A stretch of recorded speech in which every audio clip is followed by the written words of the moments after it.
Saya Syafira Zarani dengan NIM 2010 412050. Nama saya Afita Maholina, NIM saya 2010 41 2012. Perkenalkan, nama saya Michelle Pinkana Johan dengan NIM 2210412100. Video ini dibuat untuk memenuhi tugas dari mata perkuliahan Teori Hubungan Internasional kelas G yang diampu oleh Mas Jati. Untuk video kali ini kami akan melakukan book review. Time and World Politics, Thinking the Present, karya Kimberly Hutchings. Buku ini menjelaskan mengenai asumsi dan gagasan tentang waktu dalam teori politik dunia dan bagaimana asumsi temporal dari para pemikir politik barat dapat memberikan makna yang berbeda dalam melihat keadaan politik global saat ini atau present. Buku ini memiliki 2 bagian dan masing-masing bagian terdiri dari beberapa bab atau chapter yang akan dijelaskan oleh kelompok kami dalam video ini. Untuk bab introduction, saya akan menjelaskan singkat isi dari bab ini dan review singkat saya untuk bab ini. Dalam bukunya The Critique of Pure Reason kan menjelaskan bahwa kita memahami dunia dengan dipengaruhi oleh 2 hal, ruang dan waktu. Ruang seperti tempat di mana sesuatu berada, dan waktu seperti aliran momen yang berlalu. Kant sendiri ini punya ide istimewa karena ia tidak mencoba mencari tahu apa sebenarnya ruang dan waktu itu. Sebaliknya, ia ingin tunjukkan bahwa kedua hal itu sangat penting bagi cara kita merasakan dan memahami dunia. Bagi Kant, ruang penting untuk bagaimana kita mengalami hal-hal di luar diri kita, sedangkan waktu penting untuk semua pengalaman kita, bahkan bagaimana kita berpikir dan merasakan sesuatu. Ia pikir rasa waktu ini terhubung dengan bagaimana kita memandang diri kita dan bagaimana kita menggunakan imajinasi dan penilaian kita. Ini membawa pada pertanyaan tentang apa sebenarnya waktu itu, apakah mungkin tidak memiliki jawaban pasti yang bisa kita ketahui secara logis. Selain itu, setiap orang mungkin punya pandangan berbeda tentang waktu, berdasarkan bagaimana mereka merasakan dunia dan berpikir. Ini seperti bagaimana pengalaman pribadi dan cara berpikir kita mengaruhi cara kita melihat dan memahami waktu. Dalam bab ini, Kimberly Hutchings mulai membicarakan tentang isi buku ini dan mengapa memahami waktu itu penting dalam mempelajari politik dunia atau world politics. Kita mulai dengan melihat waktu dari 2 cara yang berbeda sebagai kronos, waktu biasa, dan kairos, momen-momen penting. Lalu kita akan mendefinisikan politik dunia dan melihat bagaimana ide-ide tentang waktu ini berhubungan dengan bagaimana orang memahami hubungan internasional, globalisasi, dan dunia modern. Gagasan tentang kronos dan kairos itu berasal dari pemikiran Yunani kuno. Kronos adalah tentang mengukur waktu secara teratur dan dapat diprediksi, seperti bagaimana kita mengukur hari, bulan, atau tahun. Hal ini terkait dengan siklus hidup kita. Kairos adalah tentang momen-momen khusus dalam waktu, momen aksi dan perubahan di mana kita menantang pola dan ketidakpastian hidup dan mati. Ketika kita berbicara tentang politik dunia atau world politics, kita bicara tentang bagaimana kekuasaan terkait dengan cara orang berhubungan satu sama lain secara global. Ini termasuk dinamika kekuasaan antara individu dan kelompok yang berpengaruh secara global, serta bagaimana kekuasaan mengaruhi semua orang di seluruh dunia, misalnya berdasarkan kelas sosial, ras, jenis kelamin, atau yang lainnya. Hal ini mengaruhi interaksi besar antara orang penting dan struktur yang memengaruhi semua orang dengan cara yang berbeda. Dalam bab introduction ini, Kimberly Hutchings menjelaskan tentang betapa pentingnya waktu dalam hubungan internasional. Ia menjelaskan bagaimana waktu mempengaruhi bagaimana kita memahami kehidupan dan interaksi antar negara. Hutchings mengulas beberapa pandangan filosofis dan teoritis tentang waktu, membuka jalan bagi analisis mendalam tentang bagaimana konsep waktu memengaruhi hubungan internasional. Untuk kritiknya, Hutchings di sini berhasil mengajak pembaca untuk memahami topik yang akan dibahas dalam buku ini. Namun, agar lebih jelas, Hutchings ini juga menyebutkan tujuan khusus penelitian yang akan dibahas dalam buku ini. Di bab introduction ini pun berhasil membangkitkan minat pembaca untuk melanjutkan membaca dan menggali lebih dalam tentang peran waktu dalam politik dunia. Bab selanjutnya yang berada di bagian pertama buku ini berjudul From Fortune to History. Bab ini menyoroti tentang hubungan dan kontras antara konfigurasi dunia, politik dan waktu menurut neoklasik, menurut agama, dan menurut historisisme sekuler yang ada dalam pemikiran Eropa antara abad ke-16 dan ke-19. Pemikiran Eropa yang dibahas di chapter ini adalah pemahaman temporalitas politik milik Machiavelli, The Masculine Birth of Time milik Bacon, dan kronologi sejarah dunia Unitarian karya Newton. Selain pemikiran ketiga orang tersebut, dijelaskan juga pemikiran historisisme sekuler mengenai sejarah dan asal-usul manusia dari Rousseau, Herder, Kant, Hegel, dan Marx. Waktu di sini secara garis besar dibagi menjadi dua, yaitu Kronos dan Kairos. Kronos dianggap sebagai suatu hal yang terjadi secara alamiah, seperti kelahiran dan kematian. Sedangkan Kairos dimaknai dengan berbagai arti, yaitu keberuntungan yang terjadi, masa khusus atau masa suci, dan perbuatan manusia. Namun dari berbagai makna yang ada tentang Kronos dan Kairos, semua pemikir tadi sepakat bahwa Kronos dan Kairos merupakan bagian dari kehidupan manusia. Di bab ini dijelaskan dengan rinci bagaimana semua pemikir tadi berusaha memaknai asumsi waktu, yaitu penggunaan Kronos dan Kairos yang merupakan bagian dari kehidupan manusia ini untuk menjelaskan asal-usul dunia dan manusia guna memahami keadaan masa kini dan bahkan masa depan. Pemikiran mereka ini kemudian menjadi sebuah teori yang dipelajari oleh orang-orang dan ikut membentuk perspektif dan pemahaman kita akan kehidupan politik internasional saat ini. Bab selanjutnya yaitu bab 3 dalam bagian pertama buku ini berjudul Against Historicism. Bab ini mengkaji catatan waktu politik yang didasarkan pada kritik terhadap filsafat sejarah dan historisisme. Di bab ini, secara singkat menjelaskan mengenai dua pemikir di akhir abad ke-19 yang menawarkan alternatif terhadap penggabungan Kairos dan Kronos dalam catatan historis dan ilmiah tentang waktu, yaitu ada Nietzsche dan Bergson.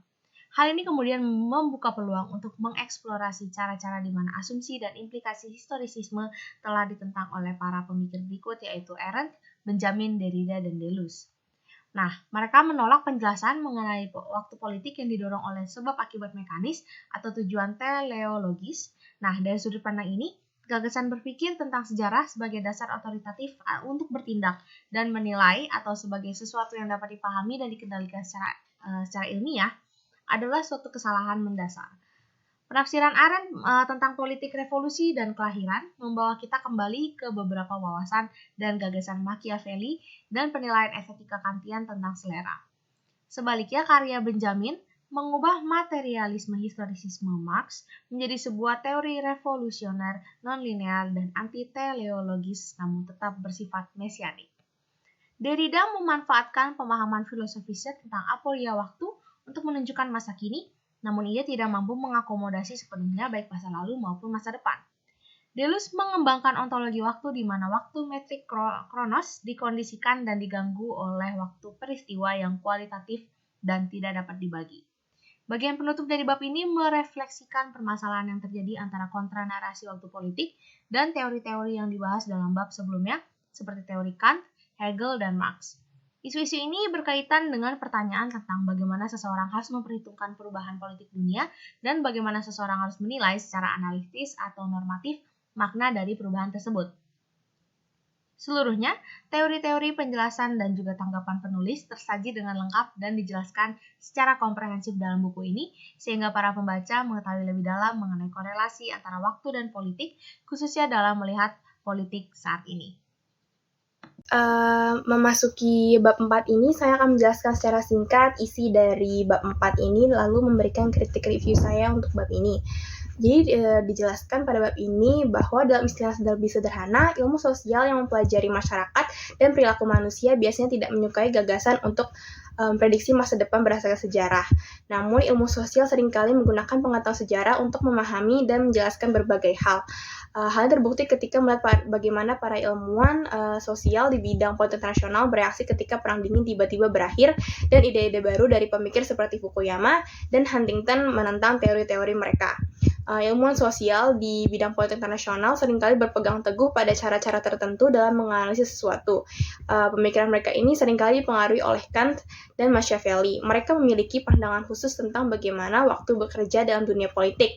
Bahkan setelah peristiwa besar seperti berakhirnya Perang Dingin pada tahun 1989, mereka masih cenderung melihat politik dunia dengan menggunakan ide-ide lama yang sama.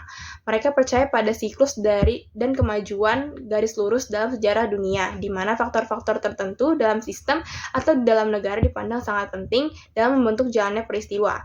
Pandangan ini juga menempatkan para ilmuwan sosial dalam peran di mana mereka memandu dunia ke arah tertentu berdasarkan pemahaman filosofis mereka. Namun, tidak semua orang setuju dengan pendekatan ini. Beberapa orang berpikir bahwa dunia telah berubah banyak setelah tahun 1989, dan mereka memilih untuk mengeksplorasi ide-ide baru. Dalam bab-bab berikutnya, Kimberly akan membahas berbagai sudut pandang dan argumen yang berbeda dan yang menunjukkan bahwa dunia politik telah bergeser atau mungkin sedang bergeser.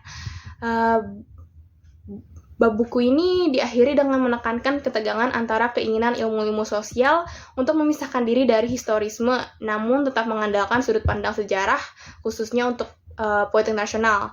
Bab ini juga mengutip reaksi para ilmuwan sosial terhadap peristiwa-peristiwa penting dalam sejarah seperti berakhirnya Perang Dingin dan tantangan-tantangan yang diajukan oleh para filsuf terkenal seperti Fukuyama dan Huntington. Dalam membaca sejarah dunia, kesimpulannya menggarisbawahi kelangsungan hidup kerangka analisis yang didasarkan pada asumsi Kantian dan Machiavellian yang mencerminkan narasi siklus dan linier. Hal ini menekankan pentingnya ilmuwan sosial sebagai sejarawan filosofis dalam mempengaruhi jalannya sejarah. Secara umum, bab ini juga menunjukkan bagaimana ilmu sosial terkadang tidak dapat sepenuhnya melepaskan diri dari penggunaan sejarah ketika membahas politik dunia. Ini menunjukkan bagaimana sulitnya bidang ini menemukan keseimbangan yang tepat antara menggunakan sejarah dan mencoba bergerak maju tanpa terlalu terjebak di dalamnya. Di bab ini bisa saja berbicara lebih banyak tentang masalah dan hal-hal baik yang muncul dari ketegangan ini. Secara umum, bab buku ini benar-benar menunjukkan bagaimana sosial dan sejarah saling berhubungan ketika kita melihat politik dunia. Dan kita harus memperhatikan cara-cara yang biasa kita gunakan untuk melihat berbagai hal, terutama ketika dunia terus berubah. Terima kasih. Selanjutnya akan dilanjutkan teman saya. Selanjutnya kita akan memasuki bab terakhir, yaitu bab 7 dengan judul berpikir tentang masa sekarang. Jadi bab ini tuh kurang lebih nge-review dan nilai kejadian-kejadian yang dibahas di bab-bab sebelumnya. Juga untuk meraba-raba jalur alternatif apa sih yang bakal dipakai untuk mengimplikasiin waktu politik dunia terhadap pengetahuan dan juga perubahan. Nah, kalau kita ngomongin teori yang bisa ngasih arahan tentang gimana dunia harusnya berjalan dalam politik internasional atau global tuh, kita ternyata harus ninggalin pemikiran kalau waktu politik dunia itu adalah satu kesatuan yang khusus. Nah, ini tuh merupakan pemikiran yang dibilang oleh ahli-ahli teori sebelumnya dalam membuat suatu analisis tentang masa politik yang akan datang di masa depan. Sehingga pemikiran ini tuh ngebingungin para ahli karena dianggap ngeganggu kemampuan mereka buat memprediksi masa depan berdasarkan masa sekarang. Tuh, nah, untuk bisa ngejelasin tentang politik dunia itu kan bakal kompleks banget ya. Makanya satu-satunya cara untuk menganalisisnya tuh dengan nyederhanain waktu politiknya, yang ternyata konsep penyederhanaan waktu politik ini tuh terinspirasi dari cara pandang politik barat. Selanjutnya ini ada teori yang menganggap kalau waktu politik itu merupakan hasil interaksi antara waktu biasa dan waktu istimewa, yang mana itu merupakan Kronos dan Kairos. Tapi perlu diketahui ya, sebenarnya sampai sekarang ini nggak ada yang benar-benar jelas tentang pengertian Kronos dan Kairos. Penulis buku ini tuh si Kimberly beropini kalau semua teori ini menganggap waktu politik dunia adalah satu kesatuan temporal dan ngerasa kalau mereka ini terlalu percaya sama kemampuannya para ahli teori buat ikut campur sama waktu politik dunia tersebut. Karena dengan melihat waktu politik dunia hanya dari satu jalan aja tuh dirasa terlalu sempit ya. Dan itu mereka ini dirasa terlalu percaya sama ahli teori yang dianggap bisa mempengaruhi pengambilan keputusan waktu politik di masa depan. Padahal kalau dipikir-pikir tuh dengan melihat waktu politik dunia secara beragam ya, bervariasi dari berbagai sisi di mana-mana itu, justru kita kan bisa menganalisis waktu politik di masa depan secara lebih luas. Jadi gak cuma berpegang sama satu pandangan ahli teori yang punya pemikiran bahwa pergerakan waktu politik dunia itu bakal statis alias cuma ada satu jalan doang. Padahal justru dari dilihat berbagai perspektif itu kan kita bisa menuju dunia yang lebih baik gitu. Tapi ya begitu, banyak banget yang percaya sama ahli teori yang berpikirnya itu kalau waktu dunia itu cuma dilihat dari satu arah aja, satu jalan. Nah, review saya mengenai bab ini tuh nggak dikaitkan sama kekurangannya ya, nggak dikaitkan sama masalah-masalah global yang sedang dihadapi saat ini. Padahal pandangan pada teori-teori ini kan ngacu sama pemikiran dari tokoh-tokoh terdahulu ya. Tapi kenapa justru nggak coba dikaitkan sama isu-isu politik kontemporer yang terjadi saat ini? Karena hal tersebut itu justru malah membuat relevansinya dipertanyakan. Kenapa? Yaitu karena kan dunia ini statis ya. Hal di dunia ini banyak yang berubah, namun mereka ini masih berpegang teguh sama pemikiran tokoh-tokoh terdahulu yang dimana yang sebenarnya udah lewat. Tapi mereka ini nggak coba buat mengaitkan dengan isu-isu kontemporer yang ada di dunia sekarang yang sedang kita jalani. Seperti itu. Selanjutnya kita akan masuk ke dalam bab 6 yang membahas tentang masa apokaliptik. Jadi masa-masa politik dunia saat itu tuh didasari oleh penolakan terhadap filsafat sejarah yang modernis dan juga progresif. Nah, di sini tuh mereka memiliki kecurigaan yang besar terhadap ilmu sosial.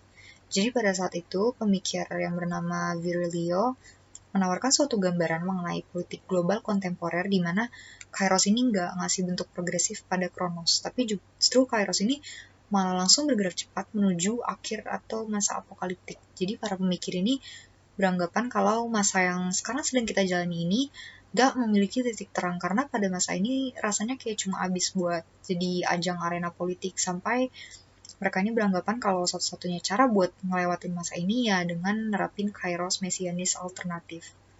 Nah, Virilio dan Agamben di bab ini tuh juga menganalisis zaman melalui konteks di mana terjadinya ketegangan antara determinisme dan juga kebebasan. Jadi bagi mereka ini analisis yang mereka lakukan ini ada di waktu yang tepat, karena analisisnya ini juga ternyata sejalan sama konsepsi waktu politik barat.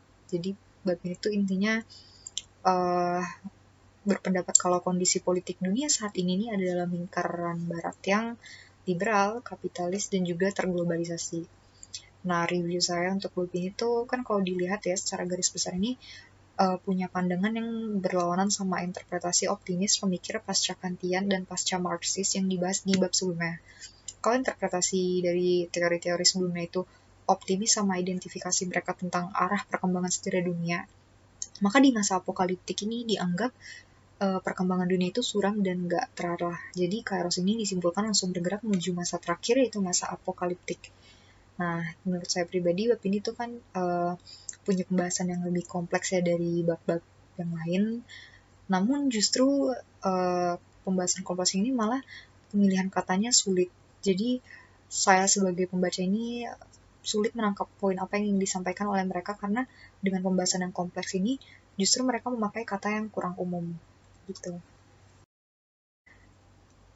Jadi sekarang kita akan masuk ke bab 5 yang membahas tentang masa demokrasi, di mana kita ini bakal melihat bentuk lain dalam respon perkembangan politik dunia pada akhir abad ke-20, yang kajiannya ini dibagi menjadi 3 masa, yaitu pertama ada masa kosmopolitan, masa imperial, dan terakhir masa menuju dunia demokratis. Jadi langsung aja kita masuk ke bagian pertama. Ini masuk ke dalam masa kosmopolitan, di mana ada teori atau pemikirannya Habermas dan The Kantian Project. Basically, Habermas ini ngelakuin reinterpretasi terhadap pemikirannya Immanuel Kant buat ngembangin gagasan yang berkaitan sama etika kosmopolitan dan juga demokrasi dunia. Habermas ini nyoba buat ngejelasin ide-ide dari pemikiran Kant yang disebut The Kantian Project. Kurang lebih itu isinya tentang korelasi antara hukum, moralitas, dan juga perdamaian. Habermas ini menginterpretasi ulang pemikirannya Kant melalui etika diskursif dan juga demokrasi liberatif. Setelah itu kita masuk ke dalam masa depan kosmopolitan, yang dimana ada 2 teoretikus yang berkontribusi penting dalam memajukan pemikiran kosmopolitanisme, yaitu adalah Linklater dan Ben Hadid. Dia ini ngebantu kita untuk memahami cara-cara ngatasin tantangan-tantangan global dan nyiptain dunia yang lebih adil dan damai.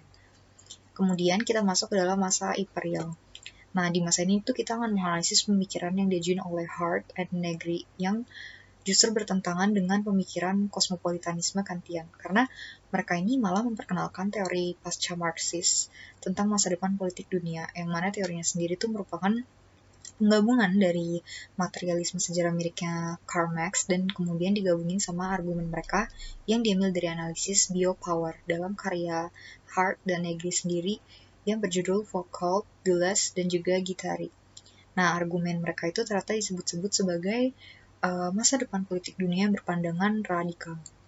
Kemudian di bagian terakhir ini ada masa menuju dunia demokratis, di mana pemikiran Kant dan Marx itu ternyata mempengaruhi cara orang-orang melihat politik dunia pada masa modern ini. Mereka ini nyoba memahamin hal-hal penting dari zaman sekarang dengan mempertimbangkan pemikiran-pemikiran 2 tokoh terdahulu, yaitu Kant dan Marx. Jadi pemikirannya mereka berdua itu ternyata punya pengaruh yang cukup besar buat orang-orang menilai politik dunia sekarang. Nah, review saya pada bab ini tuh menurut saya bab ini cukup menarik ya, karena ada dua analisis dari teori ahli yang pendekatannya ini bertentangan antara satu dengan yang lain, namun ternyata pandangan mereka ini tuh sejalan dalam menilai kalau misalnya tindakan politik yang diambil pada masa itu mempengaruhi sesuatu yang diproyeksikan di masa depan. Jadi menurut saya pribadi sih teori pemikiran itu tapi nggak akan siap untuk ngadepin realitas politik dunia yang semakin lama semakin kompleks dan dinamis, karena di dua teori ini mereka nggak terbuka buat menerima kemungkinan-kemungkinan lain dalam mencari solusi tantangan global. Terima kasih sudah menonton. Kurang lebihnya mohon maaf. Assalamualaikum warahmatullahi wabarakatuh. Terima kasih.